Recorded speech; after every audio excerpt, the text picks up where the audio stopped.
Hello. My name is Alton Takiyama-Chung, and I'm a storyteller. And I've been asked by the people at Tadaima to share with you some spooky stories for Halloween. And so for the next hour, I've got a list of stories. I'm going to be telling stories are going to start off kind of tame, folk tales, mysterious things. And each story will get scarier and scarier until the end, we end up telling a true ghost story. So let's begin. And like I said, you can drop out anytime when things get a little bit too scary. You can drop off. But if you enjoy the stories, just know that the next one is going to be a little bit scarier. First story is called The Dancing Skeleton. And in Japan, they always begin folktales with mukashi aru tokoro ni. Once there were two friends, Jiro and Taro. They were the best of friends. They lived up in a little village high up in the mountains. And when they came of age, they decided that they wanted to go down from their mountain, down into the valley, into the town, to make their fortune. Well, these two friends left the village. They hiked over the mountain pass and down to the village. Now, in the village, Taro worked really hard. He worked hard. He saved his money. But Jiro, he spent his days in the tea houses and his nights in the sake houses, and he gambled and just didn't really do much. And every now and then Taro would meet Jiro, and he'd buy him a meal and tell him to go and work and save money. And Jiro just say, "Oh yeah." Then after a while, Jiro had began borrowing money from people, and pretty soon he borrowed money from anyone who would ever lend him money. And he was thinking of leaving town without paying anyone off. And that's when he ran into Taro. And Taro looked at his friend and said, "Oh, come. Let's go back to the village. Let's go back to the village and just give this place a rest." And he said, "Oh, yeah." Jiro said, "Oh, well, I just don't have any money to travel. It takes money to do that." "Oh, no. I have plenty of money. Come, my friend. Let's go home for a little while." And so Jiro agreed, and the both friends headed off, going up that journey back up into the mountains and to their village. And as he walked along, Jiro was thinking to himself, well, Taro has all the money. And when I have nothing, people are going to look at me, they're going to laugh. But Taro has all that money, and Taro has all that money. He looked at his friend, and he picked up a rock. He went up behind his friend and killed his friend. Took all the money, put it in his own pockets. He got Taro's body and stuffed it under some bushes. And he continued on up the paths and into the village. And everyone's thought, "Oh, Jiro, oh, wonderful. Jiro, so glad you came home. Oh, how is your friend Taro?" "Oh, Taro, oh, terrible person. Oh, no. Oh, you spend all the time in the tea houses during the day, the sake houses at night. Oh, terrible person." Everyone kind of shook their head and said, "Oh, poor Taro. Oh. But so glad that you're home. And he was welcomed. But Jiro soon fell back in his bad habits. He spent his days in tea houses, drinking at night, gambling, and pretty soon all the money that he had taken from his friend Taro was gone. And now he was thinking about leaving town. He decided that he needed to leave town in the middle of the night and get down to the village. And he began thinking about what he could do. And he set off at night down over that mountain pass down to the village. He kept thinking, well, maybe I can just go and start breaking into houses and stealing things just to kind of get by. I mean, most people probably forgot that I owe them money, but still, maybe that's what I should do, just go and become a robber. And as he was walking along, he heard in the darkness, "Jiro!" He looked around. Nothing. "Hey, Jiro!" Someone was playing the trick when he picked up a rock. He was going to hurl it at whoever was playing the trick. "Hey, Jiro, over here!" He looked, and there was this bush, and he parted the bushes, and there, in the bushes, was a skeleton. And the skeleton leaned up, looked at Jiro, and said, "Hi, Jiro." He said, "Oh, a skeleton. Oh, no, Jiro, it's me. Don't you recognize me? It's me, your friend Taro. I've been waiting here for you." Oh, waiting for me. Oh, what? Jiro, don't you understand? Our lives are linked. No. I bet you ran out of money, didn't you? But and I bet you're gonna go and think about robbing people to get more money. But how did you? Jiro. No. Don't you see? You don't have to do any of that. That's dangerous. You don't have to work at all. In fact, I can earn you money. How are you going to earn your money? Because I can dance. And the skeleton reared itself up and began clacking its bones and dancing. And he said, see, people will pay money to see me dance. And because I don't have to wear clothes, because I don't have to eat, you can keep all the money. Jiro began thinking about this. I can keep all the money. Well, why would you do this for me? He said, oh, because you're my friend, Jiro. Come, let us go.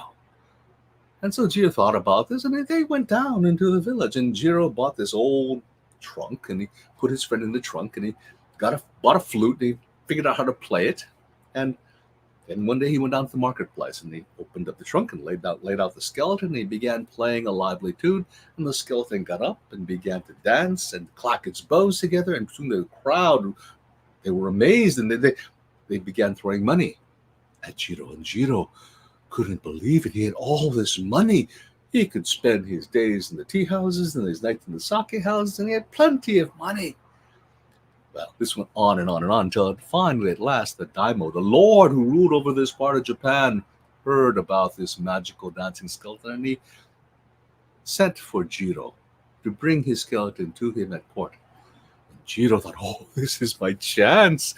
And he bought himself a new set of clothes, a beautiful trunk to put his friend in, a brand new flute, and he practiced, and he went to the lord's castle. And there was all the lords and all of his retainers, lavish. He was fed a beautiful meal, and then it became a time for the entertainment. And Jiro, he brought the trunk up, he opened the trunk, he laid out the skeleton, and he began playing a lively tune. But the skeleton just lay there. He played another tune, and still the skeleton just lay there, and all the people began whispering behind their fans. And finally, Jiro was just so frustrated. He got his food, began beating on the skeleton, said, dance, why don't you dance? And that's when the skeleton sat up, and it clacked its way over to the daimyo, and it said, my lord, in life I was your most loyal subject, Taro. But that man over there, Jiro, he killed me for my money. And I have been dancing for him all these years, just so that I can be brought before you and plead my case. The Lord sat there, and he listened to the skeleton. He looked at Jiro, and he called his guards to take Jiro away to prison. And as soon as he did that, the skeleton collapsed into a pile of bones and danced no more. That's our first tale. Not very spooky. And now we move to our next tale. This next tale is called Mujina. On the Akasaka Road that runs through Tokyo, there's a slope called the Kii no Kunitsaka, or the slope of the province of Kii. Now, on one side of this road, there's a moat that goes down into deep and goes up to some green hills. And on the other side of the road are the lofty walls of an imperial palace. In a time before rickshaws, in a time before street lamps, this whole area was lonely and dark. And pedestrians would go miles out of their way so as not to be caught on the Kii no Kunitsaka after the sun went down. That was because of Omujina, a faceless ghost that used to walk this part of the road. The last person who saw the Mujina was an old merchant from the Kyobashi quarter. And this is the story as he used to tell it. Late one night, he was hurrying up the Kii no Kunitsaka when he came upon a woman crouching by the moat all alone, weeping bitterly. Well, fearing that she intended to drown herself or do some harm, he stopped and offered assistance or consolation. She appeared to be a slight and graceful person, handsomely dressed in a silk kimono, and her hair was done up in the style of a young woman of a noble house. Oh, Jochu, honorable maiden, please, do not cry. Perhaps I can help you. I'd be glad to do so if I can. And he meant what he said because he was a very kind man. But she continued to weep and moan and lifted up the sleeve of her kimono to hide her face. Oh, honorable maiden, please, this is no place for a young woman late at night. No, please, tell me what is wrong, and I'm sure I can help you. But she stood, turned her back to him, and continued to weep and moan and sob behind the sleeve of her kimono. Oh, please, honorable maiden. And he reached out and put his hand on her shoulder. As soon as he laid his hand on her shoulder, that young girl, she stopped crying. She turned around. She dropped her sleeve. She passed her other hand over her face. And he saw that she had no eyes, no nose, no mouth. She had no face. We screamed! And running up the key and Kuzaka as fast as he possibly could. He could hear her laughing hysterically behind him, going, hee. Oh, he ran and he ran. He could hear the slap of her wooden geta as she followed him. Oh, he ran. He thought his heart would burst out of his chest. Oh, he ran and he ran. Sweat trickled down his back. His lungs were on fire, and he continued to run. On and on he ran, until at last, way out in the distance, he saw a dim light, like the light of a firefly. And he thought to himself, light means people. People means I'm saved. And he ran toward that light. It turned out to be a lantern set out by a traveling soba, a noodle seller, who just set up his stand there by the side of the road. And this merchant flung himself at the feet of this soba seller, crying out, Kore. What is wrong? Is someone hurting you? No. This is Oh, what? Robbers? No, not robbers. A woman. A woman. What kind of a woman? Oh, you don't understand. She had no eyes. She had no nose. She had no mouth. She had no face. Was it anything like this? That's when the merchant saw that the soba seller had no eyes, no nose, no mouth. He had no face. And that is when the lantern went out.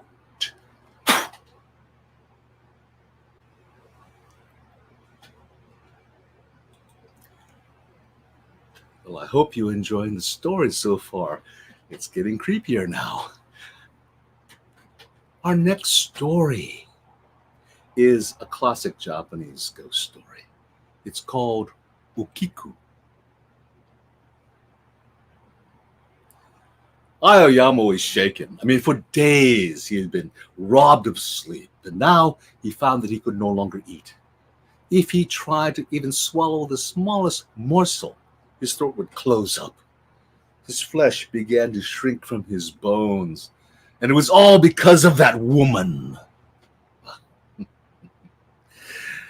She was dead, and yet she would not leave him alone. Soon, even his loyal retainers broke off their talk whenever he approached in their midst, and they drew back as he approached. It would only be a matter of time before the shogun would learn of the haunting. Every night, unable to close his eyes, Aoyama would wait for the dreaded hour of the ox. For exactly at 1 a.m., the terrible wailing would begin. A wailing which echoed through the empty passages of his stronghold, Himeji Castle. Trembling with fear, he could not sleep until the persimmon fingers of dawn began to paint the eastern sky. As the days flowed on, his eyes sank deep as wells beneath his brow. He became so emaciated that he cast but a meager shadow upon the sunlit wall. He feared that he would die soon.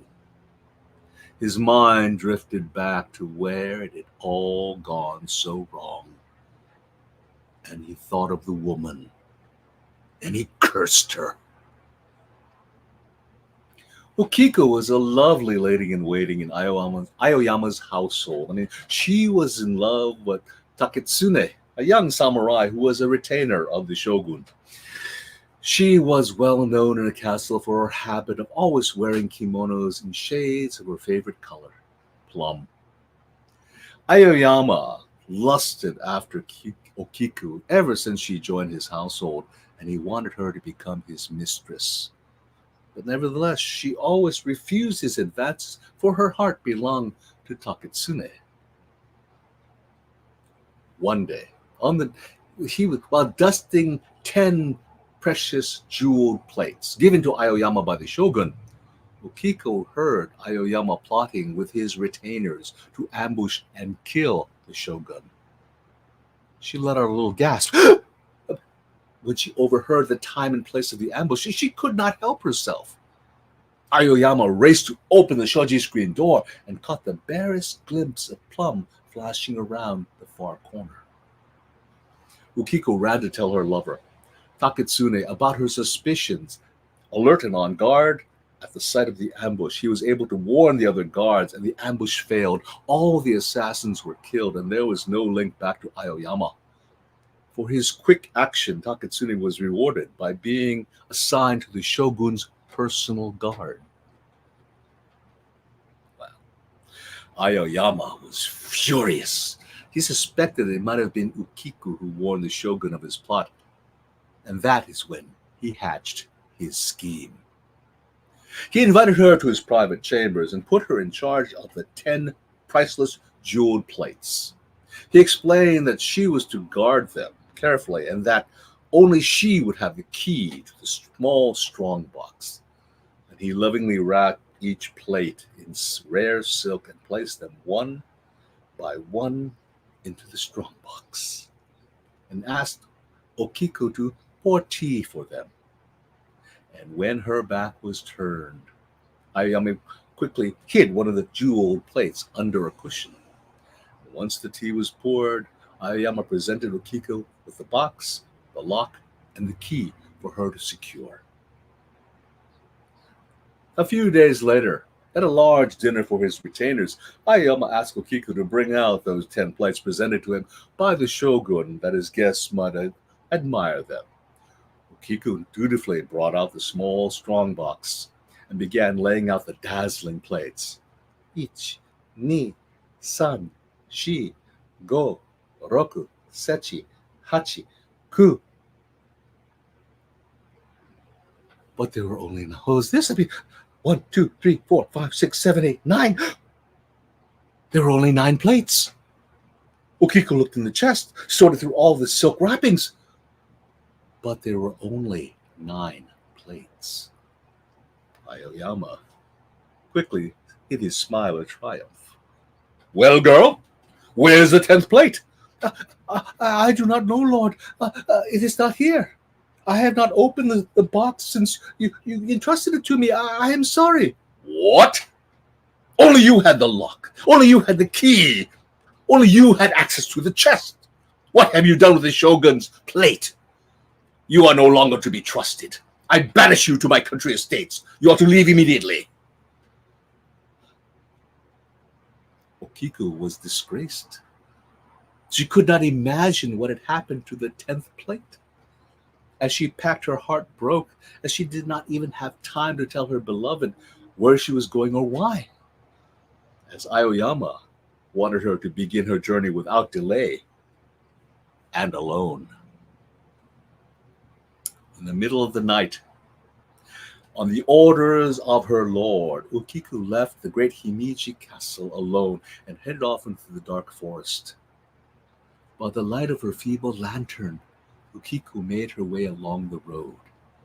The trees seemed to close in upon her, their branches plucking at her clothes. Shining yellow eyes reflected the light of her lantern from deep shadows.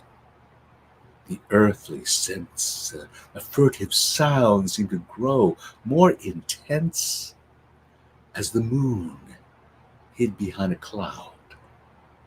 Suddenly, masked men leapt out from the bushes surrounding her, and the last thing that she remembered was the scent of jasmine and of the loamy soil as it rushed up to meet her.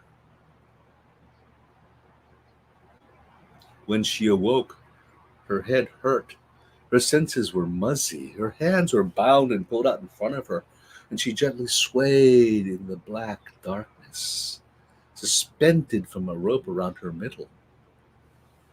So, Jichu, honorable maiden awakes. It was Aoyama. He stood there, admiring the moonlight reflecting off the blade of his katana, his killing sword.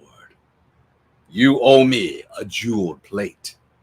But I am a generous man. Become my mistress, and I will overlook this transgression. Kiko looked around her. She was suspended over an old well in a courtyard of a disused part of Himeji Castle. I am sorry, but I did not take your plate, and I will not become your mistress, as I am promised to Taketsune. Ah, yes, Taketsune, one of the Shogun's personal guards. Was he the one you told about my plans to attack the Shogun? You have caused me much inconvenience. What else have you told him about my plans? Nothing. I told him nothing, I swear. Liar! Perhaps this will loosen your tongue. And with that, Aoyama lashed out with his katana, neatly severing Ukiko's outstretched, bound hands at the wrist. Will your precious Takasune still love you without hands? What did you tell him? Ukiko stared in mute horror at the stumps of her wrists, and she began to whimper as blood began spurting out of her wrists. The severed arteries with the beating of her hammering heart. This is your last chance. Ukiko could do nothing but moan. I tire of this game. And Aoyama's katana lashed out again, easily slicing through the rope suspending Ukiko over the well, sending her plunging down to her death. Whether she died instantly or suffered long, he did not care. She was an inconvenience that he no longer needed to think about.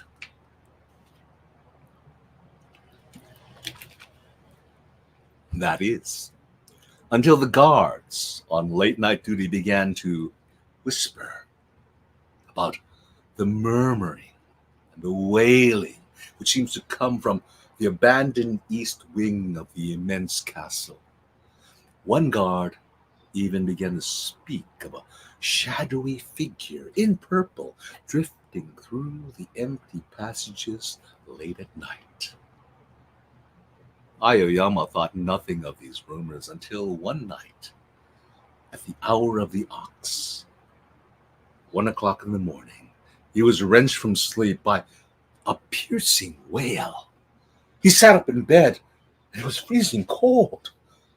His shuddering breath hung as tiny clouds in strange, luminous light. He became aware of the roiling mass of greenish vapors tumbling over itself as it flowed from the foot of his futon through the shoji screen door to his bedchamber. And he heard the tap, tap, tap of dripping water fading away.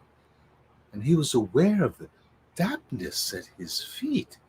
He fumbled to light a lantern, and in its flickering glow he was terrified to see his futon was soaked with blood. and a trail of fresh blood droplets leading to his door. Leaping out of bed, he threw aside the shoji screen door, startling the guard standing outside.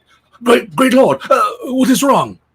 Ayama stared at this trail of blood flowing down the corridor and disappearing around the corner. He then looked into the eyes of his trusted retainer. Was the man blind? And he turned to look at the stained corridor, only to see fresh, sweet, and clean tatami mats. From that night on, he could barely sleep. He could not eat. He was wasting away. And it was all because of that woman. Takatsune was beside himself with worry over Ukiku. Her disappearance. He had also heard rumors of this ghostly specter in the purple which wandered the hallways of the abandoned part of the castle late at night. Rumors indicated that around the hour of the ox, a ghostly woman was seen coming from the abandoned eastern courtyard. Takatsune had not heard from Okiku for days, but he did not believe her stories of her banishment. Mad with grief and fear, Takatsune hid himself behind a low stone wall in the abandoned courtyard and waited. At the hour of the ox, he watched in horror as the ghostly figure of a woman with long black hair, dressed in a plum-colored kimono, slowly and painfully climbed out of the well. She carried a small chest on her back. The specter pushed aside her long black hair with stumps of her arms, and Takatsune realized in horror that it was Ukiku. And she opened the chest and began counting plates. 1, 2, 3, 4, 5, 6, 7, 8. 1, 2, 3, 4, 5, 6, 7, 8, 9. Then the ghostly figure let out an agonizing wail of despair, and she seemed to dissolve into this greenish mist that disappeared back down into the well, leaving the young samurai puzzled as to what he had just witnessed. He returned again the following night and once again took up his vigil behind that low stone wall. This night, however, just before 1 a.m., Lord Aoyama, haggard and emaciated, stepped into the courtyard with a lantern and his katana, his killing sword drawn and gleaming in the moonlight. Once again, at the hour of the ox, he watched in fascination as the ghostly figure of the woman with long black hair, dressed in the plum-colored kimono, slowly and painfully climbed out of the well with the small chest on her back. Takatsune watched in horror as, cursing, Ayama hacked and slashed at the ghostly figure with his deadly sharp blade, cleaving through nothing but air. The specter pushed aside her long black hair with the stump of her arms, opened the chest, and began to count plates. 1, 2, 3, 4. You're dead! You're dead! 5, 6, 7. Why won't you stay dead? 8, 9. 10! Shouted Takatsune, leaping up to his feet from behind the low stone wall. All was silent in the courtyard, and the ghost of Ukiku then turned to Takatsune, smiled, and bowed. Takatsune, you meddlesome fool! It was you who told the shogun of my plot to assassinate him. You will join your precious maiden. With katana raised, Aoyama suddenly closed Takatsune before the young man could even draw his own sword. Aoyama! For the second time that night, all was silent in the courtyard. From out of the shadows of the hallway came the shogun himself with the rest of his personal guards. Rumors of the strange late-night hauntings had reached him. That and the odd behavior of Aoyama and his newest retainer Takatsune intrigued him. Aoyama, I wondered who was behind that attack, and now I know. Gods, seize him! The ghostly figure of Ukiku then bowed to the shogun, and then turned and bowed even deeper to her lover. Then she vanished, never to be seen again.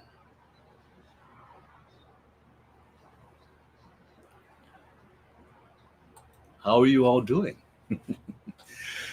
Things are getting creepy now. Our next story is called Jinkininki.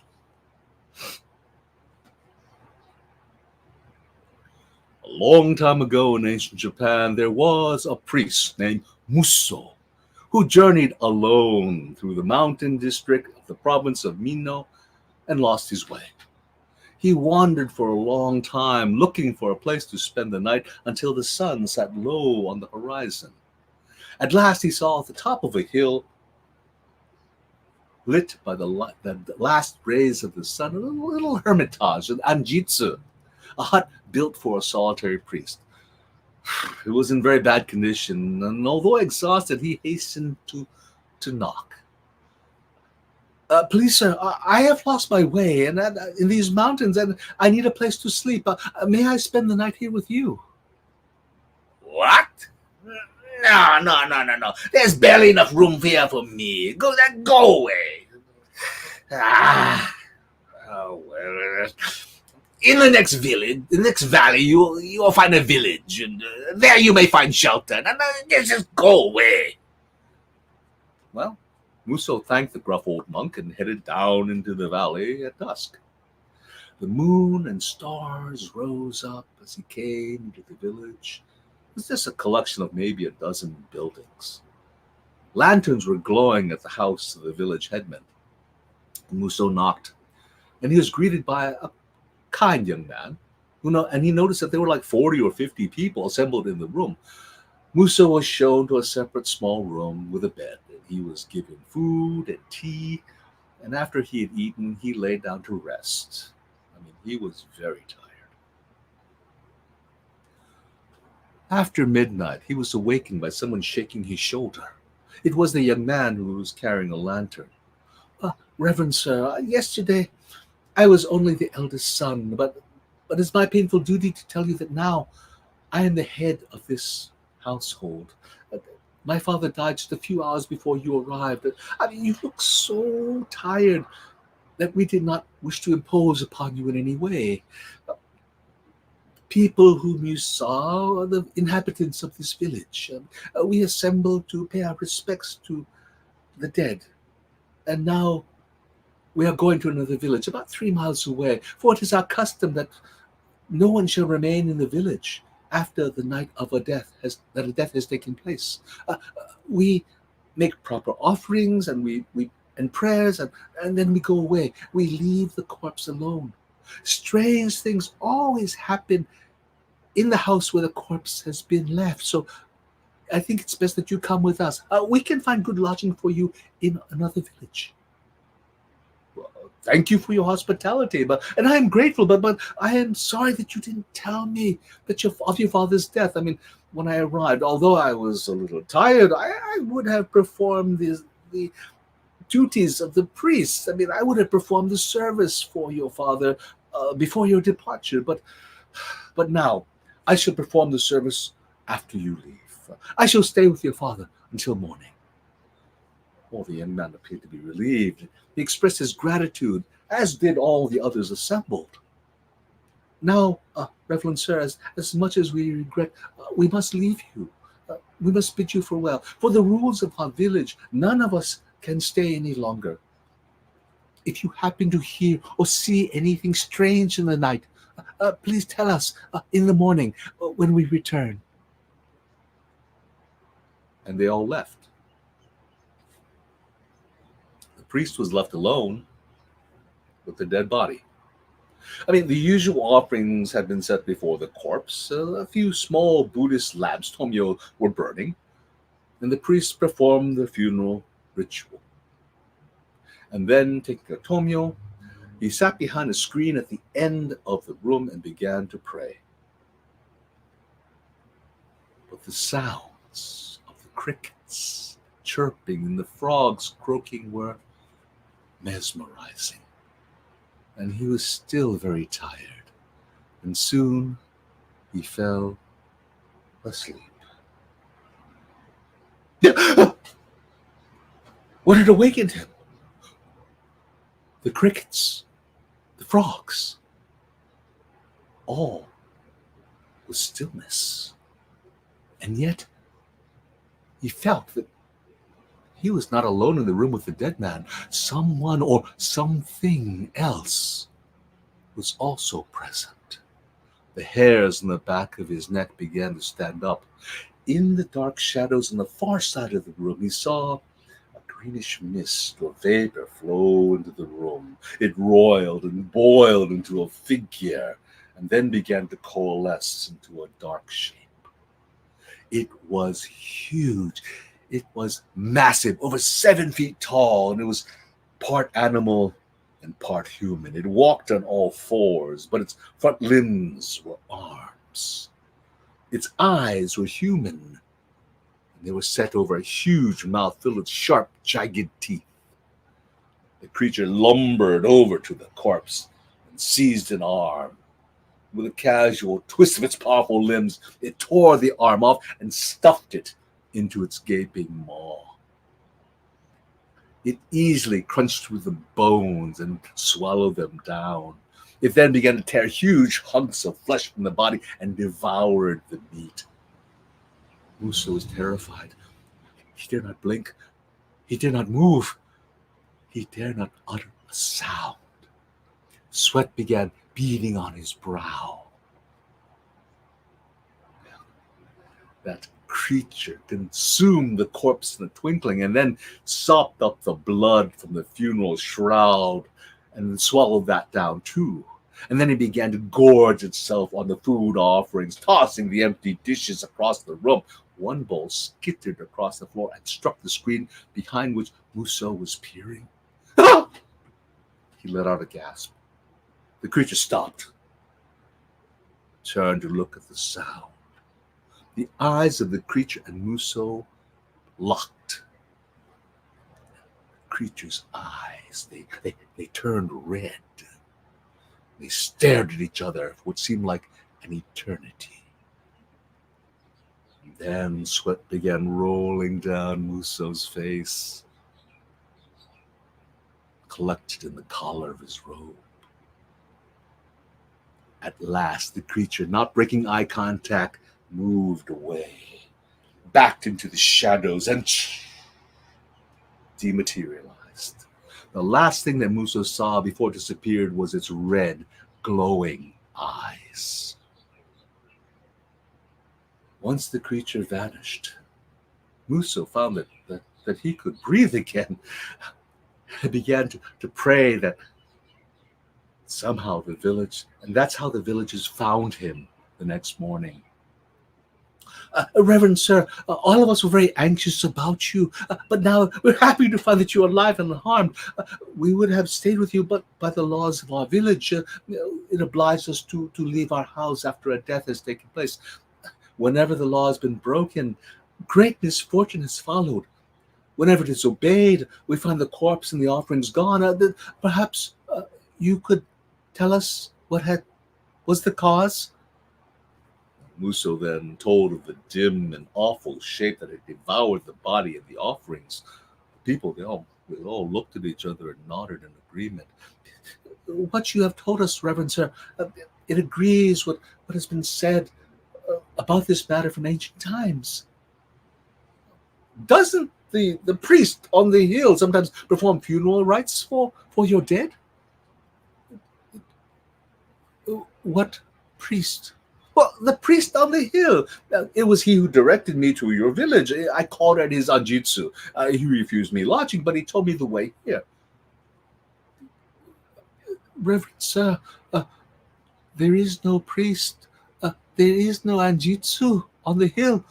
I mean, for many generations, there has never been a priest in this neighborhood. Muso said no more. He got directions to his destination and bid the villagers farewell. Yet, curious about the other priest, he made his way back the way that he had come and looked for the hermitage in the hill. He found the anjitsu without any difficulty, and this time the gruff monk invited him to enter. In the dim light, he found the old monk huddled in a corner in the tiny room, just weeping. Ah, I am ashamed. I am so ashamed. You have nothing to be ashamed for. I mean, you directed me to the village where I was treated kindly, and I thank you for that favor. I can give no man shelter. It is not for refusing you that I am ashamed. I am ashamed that you should have seen me in my true form. It was I who devoured the corpse of the offerings last night. Know, Reverend Sir, that I am Jinkininki, an eater of human flesh. Oh, have pity upon me. A long time ago, I was the priest in this desolate region. There are no other priests for many leagues, and so the bodies of the mountain folk who died were brought here that I might perform the funeral service. But I repeated the words and performed the rituals as a matter of business.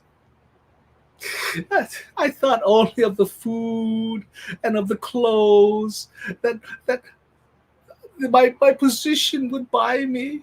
Oh. And it's because of my selfishness that I was reborn immediately after my death into the state of Jinkininki. Since then, I have been obliged to feed upon the corpses of the people who have died in this district in the way that you saw me last night. I am doomed. Oh, Reverend Sir, I beseech you to perform the shigaki, the service to appease the soul of a hungry spirit, for that is what I have become. Only through your prayers can I escape from this horrible existence. And as soon as the hermit uttered those words, he faded from view.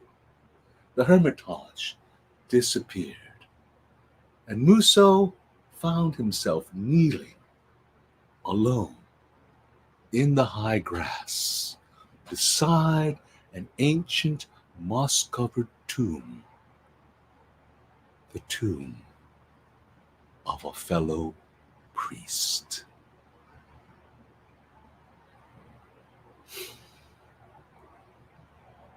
How are you guys all doing out there? We got a couple more stories for you before we wind up this hour.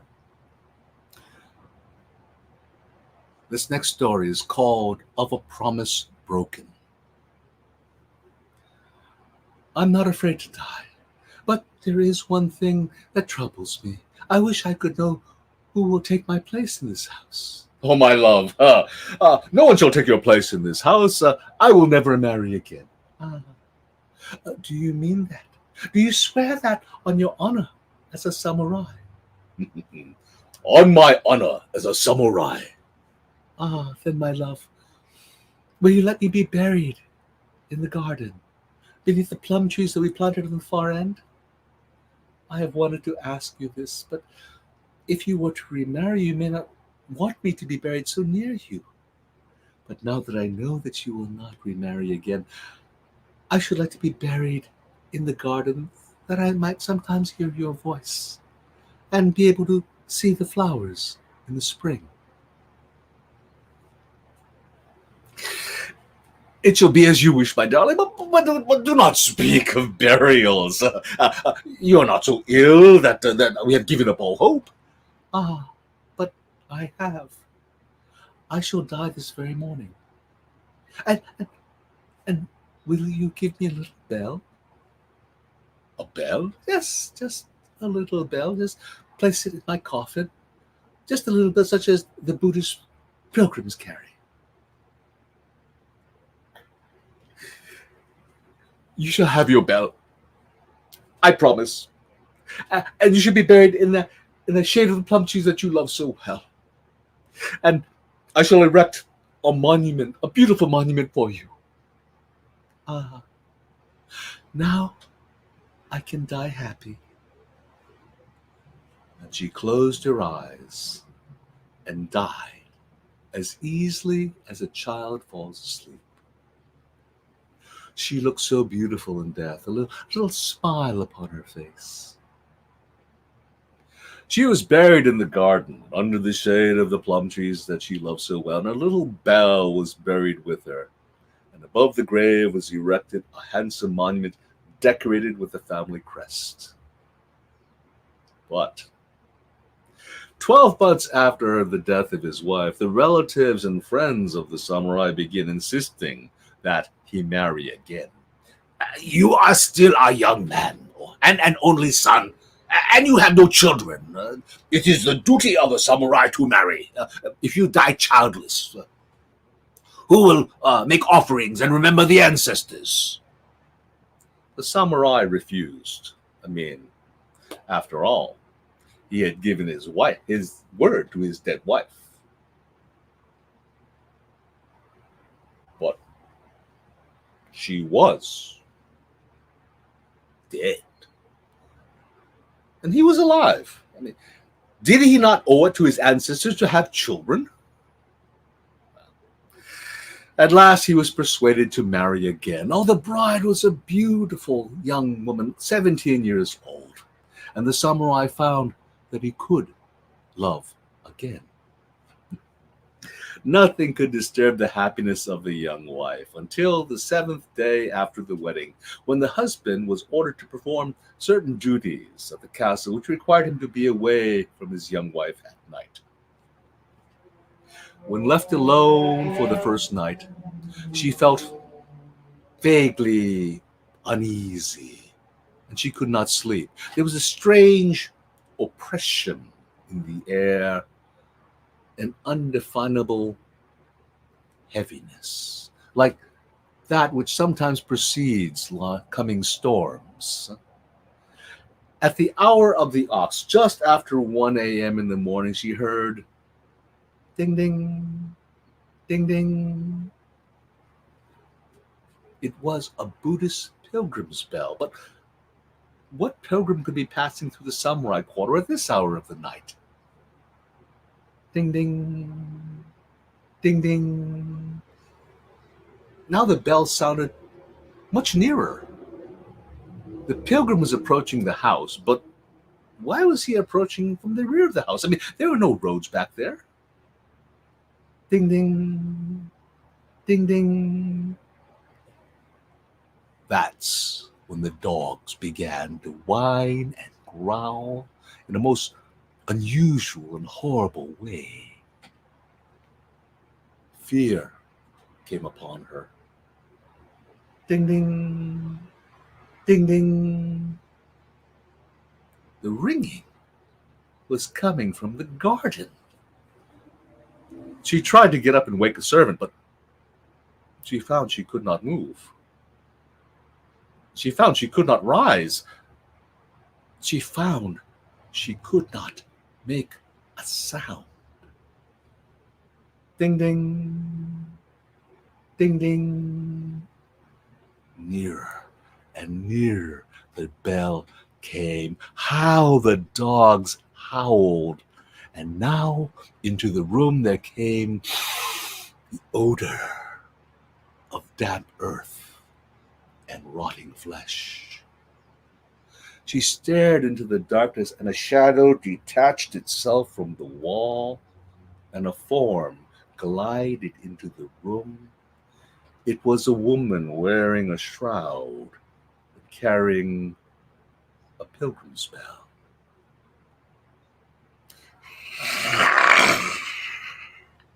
Not in this house. Not in this house. I am still mistress here. You shall go, and you shall tell no one the reason for your going. And if you tell him, I will tear you apart.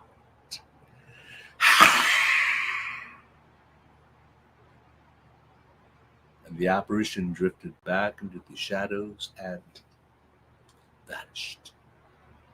The young bride lay terrorized all night long. But in the cheery light of day, she doubted the reality of what she had seen or heard. Yet the memory of the warning weighed heavily upon her. She did not tell a soul. She did not tell the servants, and she certainly did not tell her husband. That night, however, when her husband returned to the castle to perform his duties, she could doubt no more. Once again at the hour of the ox. Ding, ding, ding, ding. Once again the dogs began to howl and whine. Ding, ding, ding, ding.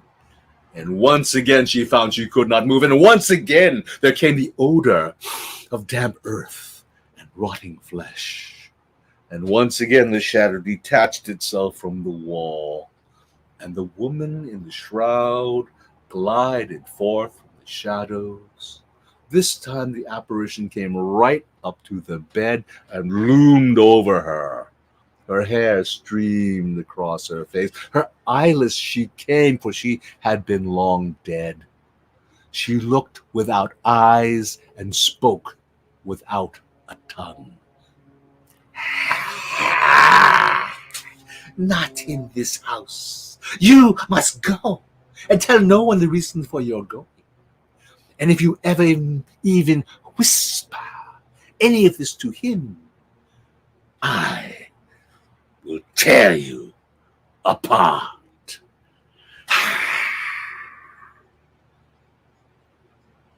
Then the apparition withdrew back into the shadows and dematerialized. The next morning, when the samurai returned from the castle, his young wife said to him, Husband, pardon my ingratitude, but I want to go home, and I must go away, and I must go now. Why? Are you unhappy here? Has anyone been unkind to you during my absence? No, nothing like that. Everyone's been very kind to me, but I can no longer be your wife. I must go away. Surely you do not mean that you wish a divorce? If you do not divorce me, I will die. To send you back now to your people with no fault of your own, that would be shameful. No. The honor of my house must be preserved. You must give me a reason, otherwise I will not grant you a divorce. Feeling obliged to speak, she told him everything. And now that I've told you, she will kill me. My dear. I fear that someone's been filling your head with foolish stories. No. I cannot grant you a divorce just because you're having bad dreams in my house. No.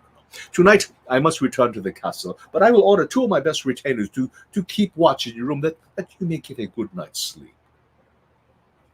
Well, the 2 retainers were big and strong and brave, simple-hearted men who were experienced guardians of women and children. They told the bride pleasant stories to keep her cheerful, and she laughed at their good-natured fun and almost forgot her fears. At last she lay down to sleep, and the men-in-arms took their place in the corner of the room behind a screen, where they had set up a board and began a game of Go with the black and white stones. And the young bride fell asleep. Ding, ding, ding, ding. She woke with a start. It was already the hour of the ox. Ding, ding, ding, ding. She heard the bell, and it was near. Ding, ding, ding, ding. And getting nearer. She screamed! But in the room,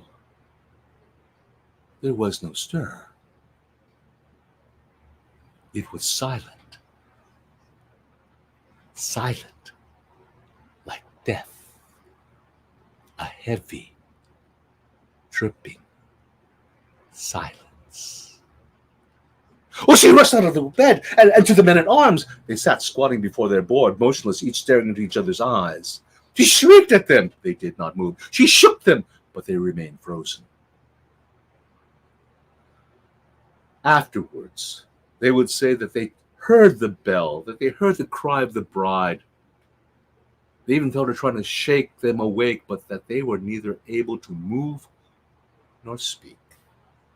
And from that moment on, a darkness descended upon them, and they slept. Entering the room at dawn, the young samurai beheld the light of a dying lantern, the headless body of his young wife lying in a pool of blood. He screamed and rushed to his retainers who were still squatting before the game, asleep. He shook them and they sprung up and they stared dumbly at the horror on the floor. The head was nowhere to be seen, and looking at the hideous wound, the samurai could tell that it had not been cut off, but rather that it had been torn off. A trail of blood led from the chamber to the outer gallery, where the doors had been torn off their hinges. The three men, they followed the trail into the garden, through the grass, over the sand, along the borders of an Irish-bordered pond, and under the heavy shadowing of cedar, bamboo, and plum trees. Suddenly, they turned a corner and came face to face with a nightmarish thing. It stood before its tomb, chittering at them like a bat. It was a figure of a long-dead woman, dressed in a burial shroud. The air was filled with the odor of damp earth and rotting flesh. It stared at them with eyeless eyes. In one hand, it clutched a little bell. Ding, ding, ding, ding. And in the other, she held the dripping head. For a moment, they all stood frozen. And then at last, the samurai drew his katana, his longsword, his killing sword, and uttering a prayer, Namu Ami Dabutsu, Namu Ami Dabutsu, he struck at the shape. Instantly, it crumbled to the ground, a scattering of grave rags, bones, and hair. The bell came rolling out from under the crumpled mass. But the fleshless right hand, although severed at the wrist, still grasped the dripping head.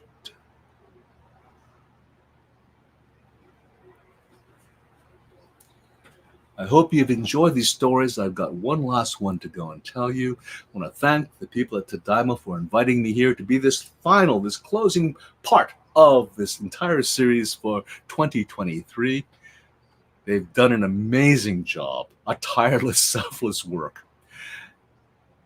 And I want to thank them. One last story. It's a throwback to that Mujina story earlier in the program. You see, when the Japanese first came to Hawaii in 1868, they came over to work in the pineapple and sugarcane fields of Hawaii, and they brought with them their traditions. And they also brought with them their ghosts. Mujina have been seen in the islands.